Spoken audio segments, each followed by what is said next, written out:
এটা গতকালের ভিডিও। কাল ডিনারে বানিয়েছিলাম ভুটানের খুব জনপ্রিয় রেসিপি এগেমাদাতসি। বেশ কিছুদিন ধরেই এই রেসিপিটা বারবার সোশ্যাল মিডিয়ায় চোখে পড়ছিল, কিন্তু আমার আর বানিয়ে ওঠা হয়নি। অবশেষে কাল বানালাম, আর সত্যি বলতে অসাধারণ খেতে হয়েছিল। ভীষণ সহজ রেসিপি, আর প্রায় সব উপকরণই বাড়িতে সহজেই পাওয়া যায়। প্রথমে দুটো ডিম সানি সাইড আপ করে ভেজে নিতে হবে। তারপর অন্য একটি প্যানে সামান্য বাটার আর কয়েক ফোঁটা তেল দিয়ে তাতে কুচনো রসুন আর কাঁচা লঙ্কা হালকা নেড়ে নিতে হবে।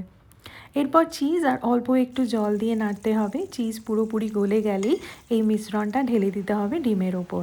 শেষে উপরে একটু চিলি অয়েল ছড়িয়ে দিলেই রেডি আমাদের আজকের রেসিপি।